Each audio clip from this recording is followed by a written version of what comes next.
The morning sun cast long shadows across the dusty ranch as Thomas Mitchell stood on his front porch, holding his 3-month-old daughter Emma against his chest. The baby's cries echoed across the empty pastures, a sound that had become all too familiar in the past 2 weeks since his wife Sarah had passed away from complications after childbirth. Thomas felt lost and overwhelmed.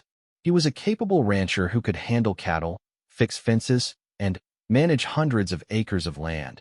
But taking care of a tiny baby was something entirely different. His large, calloused hands felt clumsy when changing diapers, and he struggled to understand why Emma cried at different times of the day. The nearest neighbor was 5 miles away, and his family lived 3 states over. He had been managing alone since Sarah's funeral, surviving on little sleep and instant coffee. The ranch work was piling up, but he couldn't leave Emma alone for more than a few minutes at a time. Thomas looked up from burping Emma, curious about what Helen might suggest. Her expression was thoughtful and sincere, and he could tell she had been considering her words carefully. "What kind of suggestion?" he asked. Helen took a deep breath. "I could come here during the day to help with Emma while you take care of the ranch work. I'm retired from my job at the school district, and Manuel can handle our farm for a few hours each day." Thomas began to notice that his feelings toward Helen were becoming more complicated than simple gratitude. She had been helping with Emma for 3 weeks, and their daily routine had created a sense of partnership that felt natural and comfortable. But underneath that comfort, something deeper was stirring that made Thomas feel guilty and confused. He found himself looking forward to Helen's arrival each morning, not just because of the help she provided, but because he enjoyed her company. She was intelligent, kind, and had a warm sense of humor that brightened even difficult days. When she laughed at something Emma did, Thomas felt his heart lift in a way that seemed inappropriate so soon after losing his wife. One evening, as they sat on the porch watching the sunset while Emma slept in her bouncer, Helen made a casual comment about the beauty of the ranch that made Thomas see his land through her eyes. The way she appreciated the rolling hills and the peaceful evening sounds made him realize how much he valued her perspective on everything. "Sarah always loved this time of day too," Thomas said, trying to redirect his thoughts back to his wife's memory. Helen nodded thoughtfully. She had good taste. "This is the most peaceful place I've ever seen. She used to say that the evening light made everything look like a painting." Thomas continued, feeling the familiar ache of loss mixed with something else he didn't want to name. "She sounds like she was a poet at heart," Helen observed. Thomas felt grateful that Helen always spoke respectfully about Sarah without seeming uncomfortable about her memory being part of their conversations. But lately, he had found himself thinking about Helen even when she wasn't there, and that realization troubled him deeply. The next morning, Thomas was unusually quiet as Helen arrived and began her routine with Emma. She noticed his subdued mood but didn't comment immediately, focusing instead on preparing Emma's morning bottle. "You seem distracted today," Helen finally said as Thomas lingered in the kitchen instead of heading out to begin his ranch work. "I've been thinking about some things," Thomas replied vaguely. Helen set down the bottle and looked at him with concern. "Is everything all right? Are you unhappy with our arrangement?" "No," Thomas said quickly. "The arrangement is working perfectly. Maybe too perfectly." Helen tilted her head, trying to understand what he meant. Emma began fussing, and Helen automatically picked her up, but kept her attention on Thomas. "Can you explain what you mean by too perfectly?" Thomas struggled to find the right words. "I think I'm starting to depend on you too much. Not just for help with Emma, but for companionship and conversation. It doesn't feel appropriate." Helen was quiet for a moment, gently rocking Emma while she considered his words. "Thomas, are you saying you think we should end this arrangement?" "I don't know," Thomas admitted. "I just know that I'm having feelings that seem wrong so soon after losing Sarah." Helen's expression showed understanding rather than surprise or offense. "What kind of feelings?" Thomas felt his face redden. "I look forward to seeing you every day, and not just because you help with Emma. I enjoy talking with you, and I find myself thinking about our conversations when you're not here. It feels like a betrayal of Sarah's memory." Helen sat down in the kitchen chair, still holding Emma, who had calmed down during their conversation. "Thomas, can I share something with you?" He nodded, feeling nervous about what she might say. "I've been having similar feelings," Helen said quietly. I've grown very fond of you and Emma, and it goes beyond just wanting to help a neighbor in need. Thomas felt simultaneously relieved and more confused. So what does that mean? It means we're both human beings who have found comfort and companionship with each other during a difficult time, Helen replied. It doesn't necessarily mean we're doing anything wrong. Emma had fallen asleep against Helen's shoulder, and the peaceful domestic scene made Thomas's emotions even more complicated. But Sarah has only been gone for 5 weeks. Shouldn't I still be completely focused on grieving for her? Helen considered her answer carefully. Grief doesn't follow rules or timelines. And finding comfort with another person doesn't diminish the love you had for your wife. How can you be sure about that? Helen's expression became more personal. Because I went through something similar many years ago. Thomas felt surprised. You did? When Manuel and I were first married, I was still grieving the end of a previous relationship. I felt guilty about moving forward with Manuel because I thought it meant I hadn't loved the other person enough. What happened? My mother told me something I've never forgotten. She said that the heart has an unlimited capacity for love, and caring for one person doesn't reduce your ability to care for another. Thomas found Helen's words comforting, but still felt uncertain. But what if these feelings are just because we're both lonely, and I'm grateful for your help? That's possible, Helen acknowledged. Or they might be real affection based on genuine compatibility and shared values. The only way to know is to be honest about what we're experiencing. Emma stirred slightly, and Helen adjusted her position automatically. Thomas noticed how naturally she cared for his daughter, and how content Emma always seemed in her arms. Helen, can I ask you something personal? Of course. Are you happy in your marriage to Manuel? Helen took a long moment to answer. Manuel is a good man, and we've built a stable life together. But, I'll be honest, we married young because it was practical and expected. We've grown into loving each other, but it's never been the deep, passionate connection that some couples have. Thomas felt surprised by her candid response. Does Manuel know how you feel? I think we've both always known that our marriage is based more on mutual respect and shared goals than on romantic love. It's worked for us because we wanted the same things, a family, a farm, a quiet life. And now, Helen looked thoughtful. Now our children are grown, and we're discovering that we don't have much in common beyond the practical aspects of life we've shared. Thomas realized that Helen's situation was more complicated than he had understood. Is that why you were so eager to help us? Partly, Helen admitted, but not in a calculated way. I genuinely wanted to help you and Emma, and I've discovered that spending time here makes me feel more useful and fulfilled than I have in years. They sat in comfortable silence for a few minutes, watching Emma sleep and processing the honesty they had shared. Thomas felt grateful for Helen's openness, but also concerned about the implications. What do we do now? Thomas asked. I think we continue taking things one day at a time, Helen suggested. We don't have to make any major decisions right now. You're still grieving, and I'm still figuring out what I want my life to look like as an empty nester. But we acknowledge that there are feelings developing between us. Helen nodded. We acknowledge it, but we don't have to act on it immediately. We can let ourselves enjoy each other's company without pressure or expectations. Thomas felt relief at her practical approach. And if these feelings continue to grow, then we'll deal with that honestly too, Helen replied. But for now, Emma needs both of us, and that should be our priority. As if sensing her name, Emma woke up and looked around with alert eyes. Helen smiled down at her and offered her a finger to grasp, which Emma did with surprising strength. She's growing so fast, Helen observed. Thanks to your help, Thomas said. I don't know how I would have managed these weeks without you. You would have figured it out, Helen assured him. But I'm glad you didn't have to. Thomas decided to focus on ranch work for the day, feeling clearer about the situation after their honest conversation. He spent the morning repairing equipment and planning for the upcoming hay season, but found his thoughts returning frequently to Helen's words about the heart's unlimited capacity for love. When he returned for lunch, he found Helen had prepared sandwiches and was playing peek-boo with Emma, who was giggling and reaching toward Helen's face. The scene filled Thomas with warmth and contentment. She's been very social today, Helen reported. I think she's starting to recognize familiar voices and faces. Thomas sat down to eat, observing the easy interaction between Helen and Emma. She definitely responds to you differently than she does to strangers.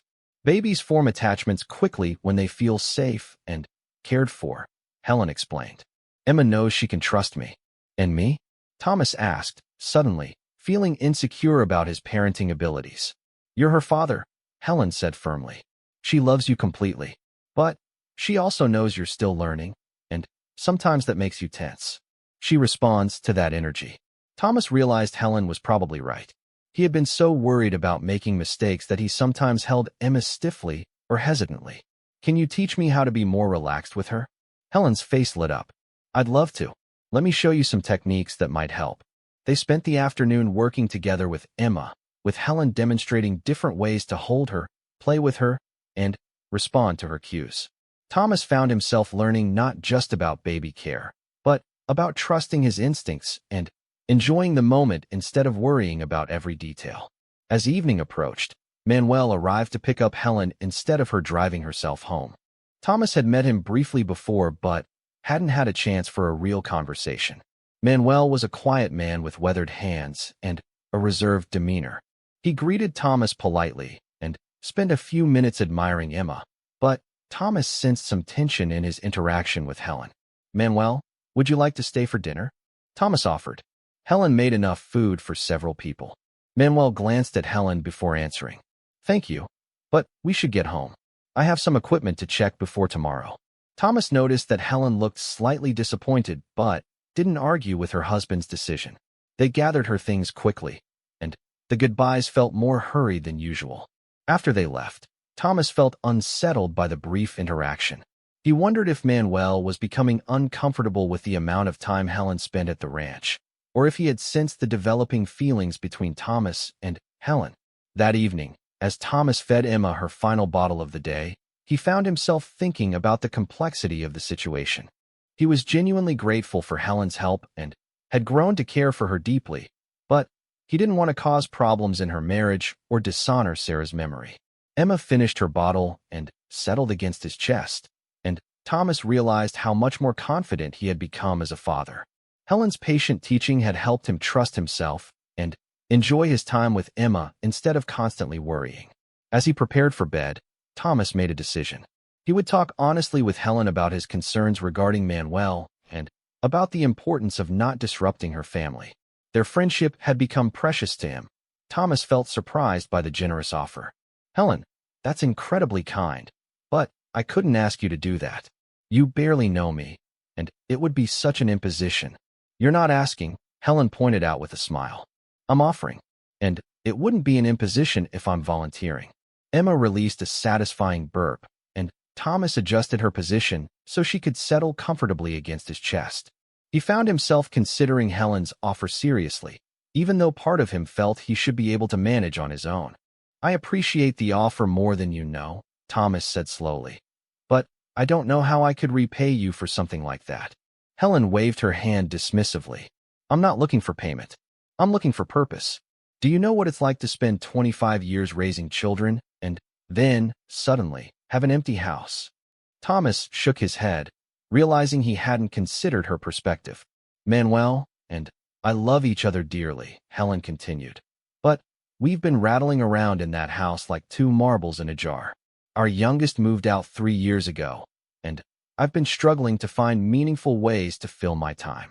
What about your grandchildren? You mentioned helping with them. I do, but only occasionally. Our daughter is very independent and has her own routine. She doesn't need daily help the way you do. Thomas walked slowly around the living room, gently rocking Emma as he thought. The idea of having experienced help was incredibly appealing, but he still felt hesitant about accepting such generosity from someone he had just met. Can I ask you something personal? Thomas said. Why do you want to help us specifically? There must be other people in the area who need assistance.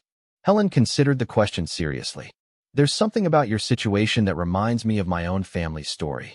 When Manuel and I first moved here, we were young and overwhelmed. Our first baby was born just 6 months after we bought our farm, and we had no idea what we were doing. She paused, looking out the window at the ranch landscape. Manuel's parents lived in Mexico, and my family was back east. We were completely on our own, trying to figure out farming and parenthood at the same time. That sounds challenging, Thomas acknowledged. It was terrifying, Helen admitted. But an older woman named Mrs. Patterson lived on a neighboring farm, and she showed up at our door one day with a casserole and an offer to help. She probably saved my sanity during those first few months. Thomas felt moved by her story. What happened to her? She passed away about 10 years ago, but I stayed close to her family until the end. She never had children of her own, but she helped raise half the kids in this county. She taught me that taking care of each other is what makes a community strong. Emma had fallen asleep again in Thomas's arms, and he carefully placed her in the bouncer seat. Mrs. Patterson sounds like a remarkable woman. She was, Helen agreed. And she always said that kindness should be passed along, not paid back. She helped me when I needed it, and now I'm in a position to help you. Thomas sat back down, feeling the weight of Helen's words. I'm not used to accepting help. Sarah and I always prided ourselves on being self-sufficient. Self-sufficiency is admirable, Helen said, but it has limits. You can't take care of Emma properly if you're exhausted and overwhelmed. And you can't manage the ranch effectively if you're worried about leaving her alone. Thomas knew she was right. Yesterday, he had tried to check on the cattle in the far pasture, but he'd had to turn back after only 20 minutes because he was worried about Emma crying in the house. He was falling behind on essential ranch work, and the stress was affecting everything. What exactly would this arrangement look like? Thomas asked. Helen's face brightened, and he could see she had thought this through carefully. I could come here around 7 in the morning after Manuel leaves for work. I'd help with Emma's morning routine and stay until mid-afternoon. That would give you time to handle your ranch work without worrying about her. What about your own responsibilities? Manuel, and I don't have any livestock that requires daily attention right now. Our sheep are in pasture, and the hay won't be ready for cutting for another month. I have more free time than I know what to do with. Thomas found himself warming to the idea. Would your husband be okay with you spending so much time here? Helen laughed. Manuel is the one who suggested I should find a way to help you. He said watching me pace around the house was making him nervous. And you're sure you want to take on the responsibility of caring for a newborn again? Thomas, Helen said earnestly, I miss it. I miss having someone who needs me in that immediate, essential way. My grandchildren are wonderful, but they have their mother. Emma needs consistent care right now, and you need support. Emma stirred slightly but remained asleep. Thomas looked at her peaceful face and tried to imagine having several uninterrupted hours each day to focus on ranch work. It seemed almost too good to be true. Can we try it for a few days and see how it works? Thomas suggested. I don't want to commit to something long-term if it turns out to be more difficult than you expect. That sounds perfect, Helen agreed. We can adjust the arrangement as needed. They spent the next hour discussing practical details. Helen would bring her own lunch and help prepare meals for Thomas when possible. She had experience with formula feeding and could handle Emma's daily routine. Thomas would show her where everything was located and explain Emma's current schedule. There's one more thing, Helen added. I think it would be good for Emma to have some social interaction with other babies. My daughter brings her children to visit sometimes, and there's a weekly play group at the community center in town. Thomas hadn't thought about Emma's social development. Is that important for such a young baby? Not immediately, but as she gets older, it will be beneficial, and it might be good for you to connect with other parents. You're not the only person in this area raising a child. When Helen prepared to leave that afternoon, Thomas felt a mixture of relief and anxiety. The prospect of help was wonderful, but he still worried about depending on someone else's generosity. Helen, he said as they stood on the porch, I want you to know that this means everything to me. But if you ever change your mind or if it becomes too much, please don't hesitate to say so. I will, Helen promised. And I want you to promise me something too. What's that? Promise me you'll try to get some proper sleep tonight. Emma will be fine. And you need to take care of yourself. Thomas nodded, realizing how exhausted he actually was. I'll try. Helen climbed into her car and rolled down the window. I'll be here at 7 tomorrow morning. Try to have a list of the ranch work you need to accomplish. As her car disappeared down the dusty road, Thomas stood on the porch holding Emma and feeling hopeful for the first time since Sarah's death. The weight of responsibility was still there, but it no longer felt crushing. That evening, Thomas managed to prepare a real dinner instead of grabbing a quick sandwich. He fed Emma her evening bottles on schedule and even found time to organize some of the clutter that had accumulated around the house.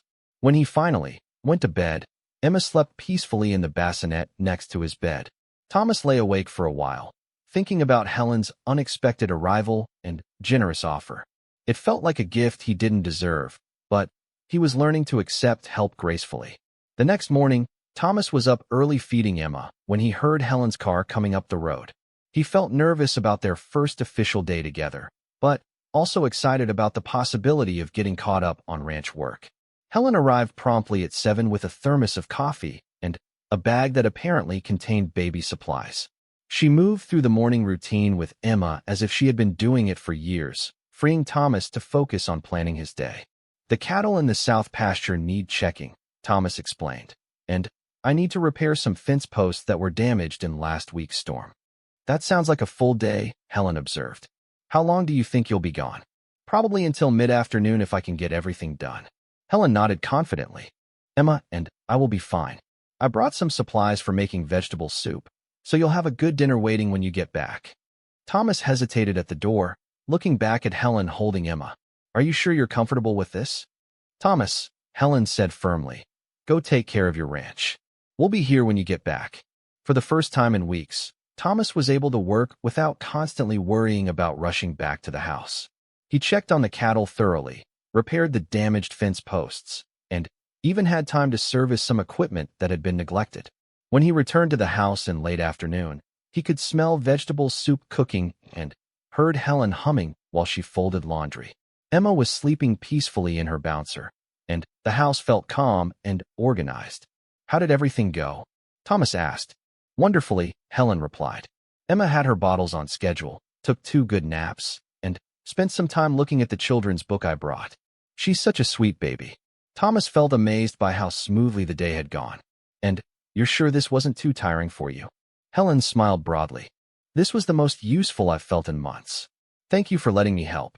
As they shared dinner that evening, Thomas realized that Helen's presence wasn't just helping with Emma. It was helping him process his grief and adjust to single parenthood. Having someone to talk with during the day made everything feel more manageable. "Helen," Thomas said as she prepared to leave, "I don't know how to thank you properly for this." "You don't need to thank me," she replied. "Just focus on taking care of yourself and that beautiful daughter.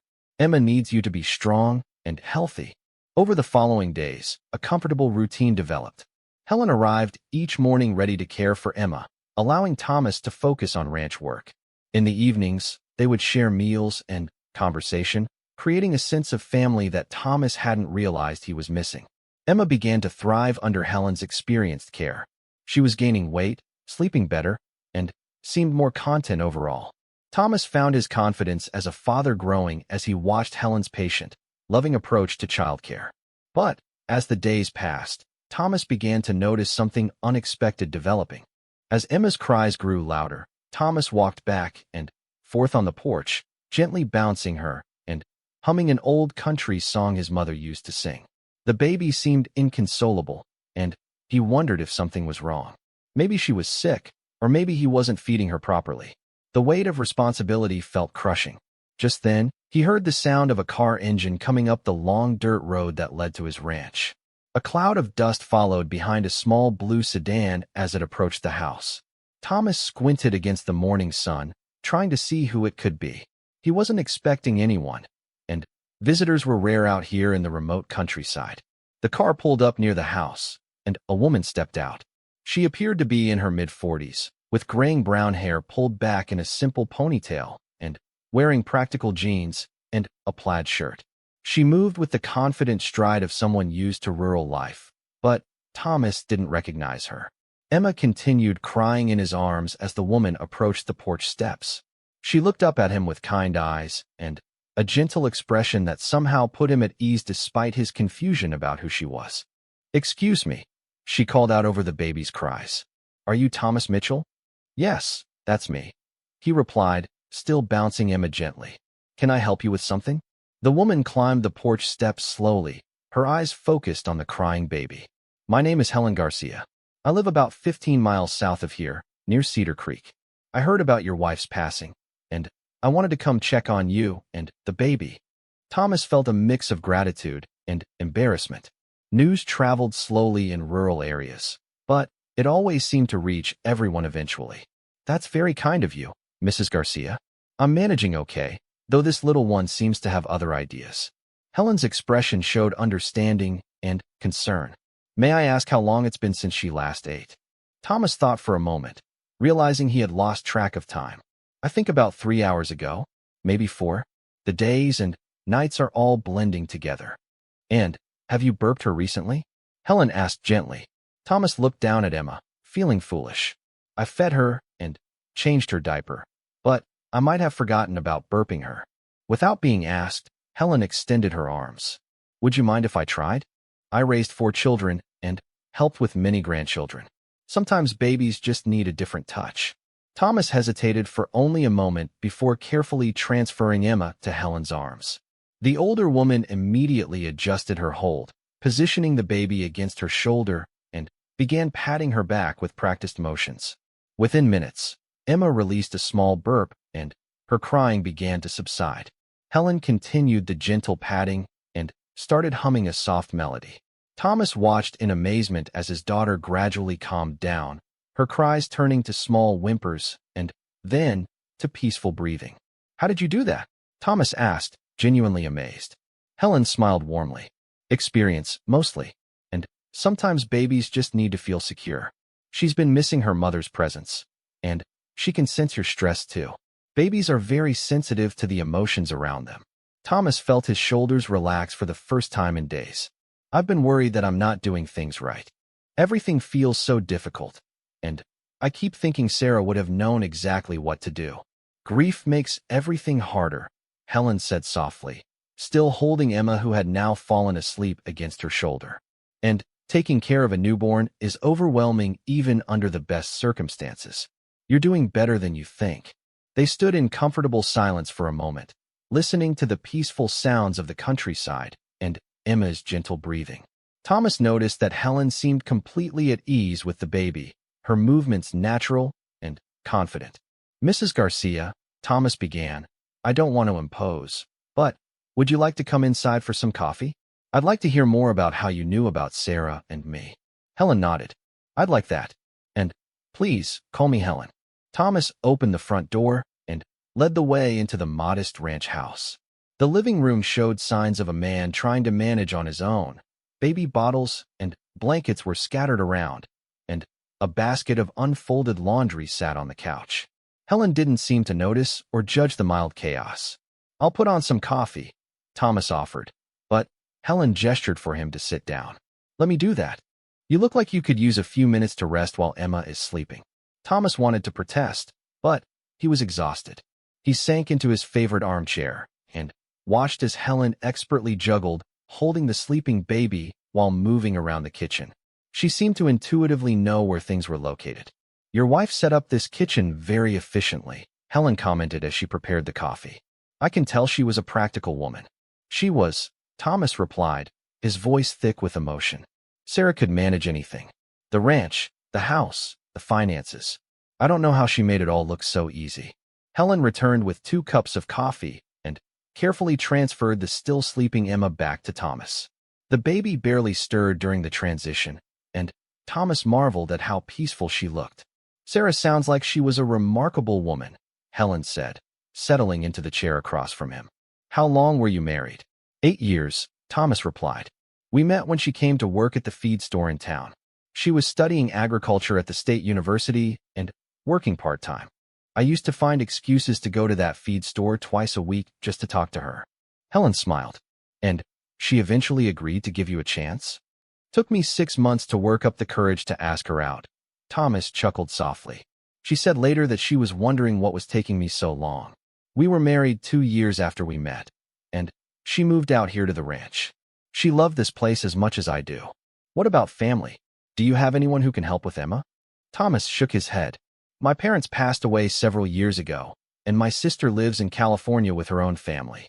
Sarah's parents live in Oregon, and her mother has health problems. They came for the funeral, but couldn't stay long. Helen listened with understanding. That's a heavy burden to carry alone. I keep thinking I should be able to handle this, Thomas admitted. I've run this ranch by myself before Sarah came along. I've dealt with difficult calving seasons, droughts, equipment breakdowns. But this tiny baby has me completely stumped. Running a ranch and caring for a newborn require completely different skills, Helen pointed out. And you're doing both while dealing with grief. Give yourself some credit. Emma stirred slightly in Thomas's arms, but remained asleep.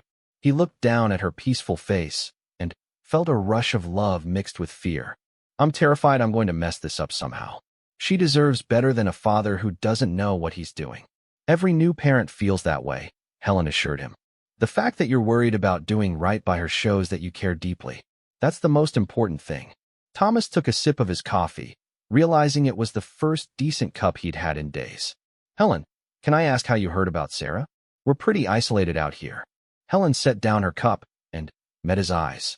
My husband Manuel works part-time at the grain elevator in town. He heard about Sarah's passing and the fact that you were out here alone with a new baby. We've lived in this area for 25 years, and we know how hard it can be when people don't have family nearby. That was very thoughtful of you to come check on us. We've been in situations where we needed help from neighbors, Helen continued. When our youngest son was in a car accident 10 years ago, people from all over the county brought food and helped with our farm work. Rural communities take care of each other. Thomas felt touched by her explanation, but also curious. What kind of farm do you and your husband have?